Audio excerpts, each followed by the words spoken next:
So thank goodness that we got these two chapters back to back. There was a double release, so in case you're watching this review and you haven't read the latest chapter, because there's two chapters of Fairy Tail that came out today, then make sure you have all your knowledge up, because if not, you're gonna be like, wait a minute, I didn't know that other chapter was out, and I don't want to spoil anybody. Now, with that being said, it was also a great thing because I think most of us would have been yet again disappointed and disgusted if we would have gotten the end of that chapter and then get a week's wait to come back and, oh, it was a fake out yet again. So I'm glad it didn't happen like that, because it made it a little bit less annoying. I mean, at the end of the day, I was going into that knowing the ice shell ain't gonna happen. The lost ice shell ain't gonna happen regardless. But it would have been annoying again, waiting a week thinking maybe no, Hero ain't doing shit, so let's stop. And honestly, these chapters were lit. They were fire. I really dig these chapters. I felt one of the things is because I know one of the complaints is gonna be, didn't Gray learn his lesson about using ice shell? And that's why he wasn't just using normal ice shell. He wanted to make sure, okay, I can't hurt the people that I care about with them mourning my death if I do this. So he learned a little bit more in the time that he spent being a villain or whatever to amplify this magic, to make sure that not only he'll seal himself and, seal Zeref, but also they won't remember him, so it won't be a sad thing. So for people that are going to say, well, Gray still didn't learn what happened to that character development, he did learn. And at the same time, you also got to think, Gray's hot-headed. He's just like Natsu. He's very hot-headed. He's very emotional. He, acts on emotion. And that's why he was like, I'm going to do this, but I'm going to make sure that they're not going to remember me, so it's not going to be a big deal to them. When Natsu jumped in, I was like, I figured something was going to stop this from going down. It's not going to go down. So I wasn't disappointed. And honestly, just everything, the way these chapters moved, felt very nicely done. I loved the little skirmish that we have so far between Guild Arts and August. The fact that August isn't backing down. And I really hope they don't put, which it's Fairy Tail, but I really hope they don't put August down with no BS, because when Guild Arts hit him up, motherfucker had him sliced up like little pieces of fucking meat, and he came back on some Majin Buu type of shit. I was like, I fucks with this. I'm loving this right now. August, good shit. You're not going down without a fight. Guild Arts is giving his all, and it's fucking Guild Arts. He's one of the strongest from Fairy Tail, so he's struggling against August, and August is putting up a really good fight, so I'm liking that as well. The chapters move pretty nicely. So, of course, we start off the first chapter with Zeref kind of saying, hey, I know everything about you motherfuckers. I know about Lucy. I know about this one, that one. I know about all the major players that are important. It's kind of funny the way he had to point out, like, I know about the most important ones. He probably doesn't know about, Jet and Droid or some shit like that, because he doesn't give a fuck, but he knows about the people that will be problematic to his cause, what he's trying to do, what he's trying to accomplish. And seems as though he's really has some dirty and nasty plans, because Gray was like, oh, what the fuck? So he wants, obviously, Mavis's magic, and whatever he's going to do with that magic is going to be catastrophic. But of course, one of his goals, which was what he stated obviously in the chapter, was that he wants to take down Acnologia.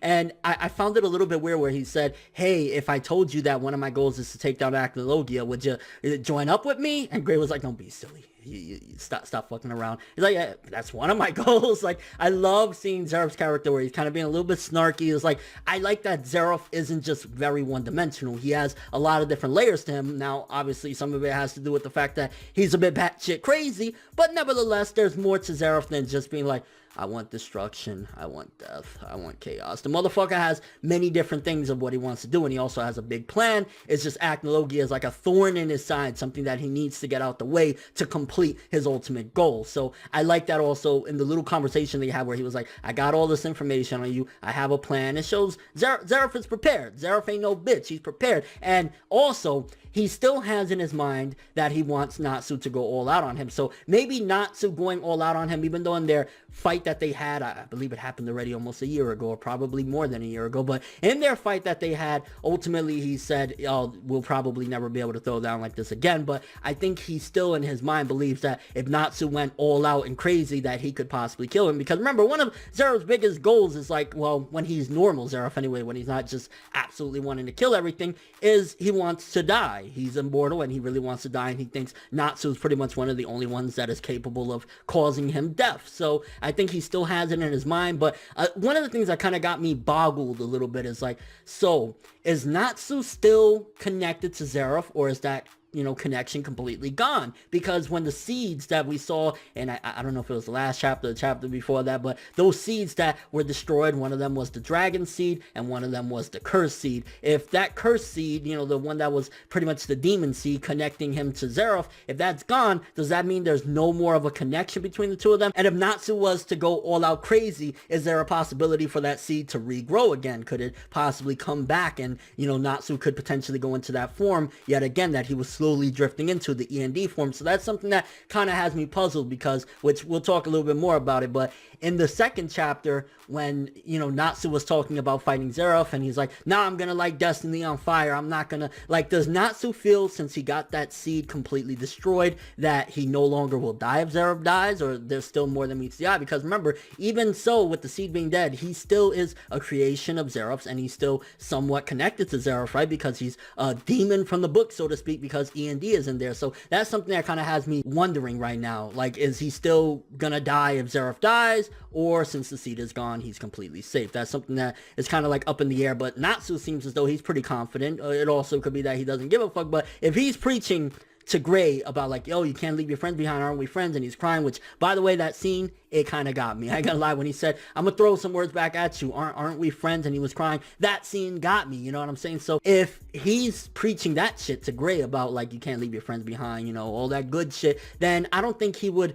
be a hypocrite right behind that and say, yeah, I'm gonna kill Zeref and die, and at least I'm getting rid of the threat. So maybe Natsu's really confident now he won't die anymore and he doesn't have that connection, or he's confident in an ability that he has that can stop Zeref but not kill him, and likewise not kill himself. And then let's talk about the Gildarts versus August fight. Kana jumping in. I ain't gonna lie, it kind of gave me a little bit of a creep feeling. I was like, ooh, this feels so creepy. When August was like, father and daughter, eh? I was like, yo, bro, this is the second time where something threw me off, because I remember talking about in my last review that one villain that he was saying, oh yeah, so your brother and sister, and it was just kind of weird. And now August yeah, father and daughter. Yo, what the fuck? Was the Spriggan 12 inches some freaky fetish porn or some shit that father and daughter? Why did that give you a smile or a smirk? Was it a reference to him and Brandish's relationship, kind of like father or grandfather and daughter or some shit like that? What the fuck? Or he just wanted to see total despair, or maybe use her as a weak point to defeating Gildarts. It's oh, that's his daughter, I can get rid of the daughter, or use her as a hostage, so to speak, to get what I want. Maybe that's why, but nevertheless, that kind of smile and little remark from August gave me a bit of the creeps. And then, of course, the ending of that second chapter, where Acnologia showed up, and oh, Acnologia, y'all already know how I feel about that character. That character is the shit. So I'm really hopeful right now. Honestly, I'm really in a good Fairy Tail mood. I'm feeling good right now about Fairy Tail, even though we had that catastrophe a couple weeks ago, a back-to-back, you kill him in Hero. What are you doing right now? I'm feeling good about it. Acnologia's here, and even those words that he said is I'm kind of curious what Acnologia's endgame is. Is it just that he wants total destruction and domination of the world, being what he is, or what is his endgame? Because he said one line when he showed up popping out of the ground on some Mamoru Uchiha shit, and I was basically saying he's fed up with this world, Black Magician. So if he's fed up with this world, I'm kind of curious, is it just that he's tired of the humans in general? Maybe him being a human at one point himself, and then of course bathing in the dragon blood, turning into a dragon. Maybe he's just sick of humanity. He's seen some of the worst, because Acnologia has been around a long time. Maybe that could be one of the reasons why he is the way he is. He's seen humanity's darkest, most disgusting traits, and he just wants to completely wipe them out. Because at the end of the day, while dragons are brutal, at the very least, maybe he's thinking, dragons are, they're not even around anymore, and they're honest, right? So maybe that could be Acnologia's endgame reason. But even August was shook. Shit is bad when one of the top of the Spriggan was even shook when he was like, well, looks like we're out of time. We fucked up. Because right there, Acnologia, I think the fight between August and Gildarts is going to be done right now. I don't think they have any more time. If, Acnologia is right around there, they're probably going to have to team up just to try and stop him. And, ooh, I just thought of something. Hold the phone.